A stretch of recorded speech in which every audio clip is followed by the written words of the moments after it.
Hi viewers, ఈ ఫోటోలో చూస్తున్నారు కదా, ఇవే ఎండు ద్రాక్ష. దీనినే కిస్మిస్ అంటారు. డ్రై ఫ్రూట్స్ లో అన్నిటికంటే కిస్మిస్ ఆరోగ్యానికి చాలా మంచివి. కిస్మిస్ లో మన శరీరానికి కావలసిన అన్ని పోషకాలు ఉంటాయి.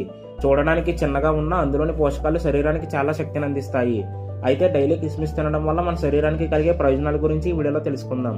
కిస్మిస్ లో ఫైబర్ అధికంగా ఉంటుంది. ఇది మలబద్ధకాన్ని పోగొట్టి జీర్ణక్రియను మెరుగుపరుస్తుంది. కిస్మిస్ లో ఐరన్ ఎక్కువగా ఉంటుంది. ఇది ఎర్ర రక్త కణాలు తయారీలో అవసరం. రక్తహీనతతో బాధపడే వారికి ఇది చాలా ఉపయోగకరంగా ఉంటుంది. కిస్మిస్ లో ఉండే పొటాషియం బీపీని తగ్గించడానికి సహాయపడుతుంది. కిస్మిస్ లో ఉండే కాల్షియం, బోరాన్ వంటి ఖనిజాలు ఎముకల ఆరోగ్యానికి సహాయపడతాయి. ఎండు ద్రాక్షను రాత్రంతా నీటిలో నానబెట్టి తినడం వల్ల హార్ట్కి చాలా మంచిది. దీన్ని తినడం వల్ల శరీరంలో చెడు కొలెస్ట్రాల్ తగ్గి మంచి కొలెస్ట్రాల్ పెరుగుతుంది. కిస్మిస్ లో vitamin A, vitamin C, beta carotene, antioxidants ఉంటాయి. ఇవి కంటి మరియు చర్మ ఆరోగ్యాన్ని మెరుగుపరుస్తాయి. కిస్మిస్ లో షుగర్ లెవెల్స్ ఎక్కువగా ఉంటాయి. కాబట్టి మందమరుపు ఉన్నవారు వీటిని తక్కువగా తీసుకోవడం మంచిది. ఈ వీడియో కానీ మీకు ఇన్ఫర్మేటివ్గా అనిపిస్తే లైక్ చేసి సబ్స్క్రైబ్ చేయడం మాత్రం మర్చిపోకండి.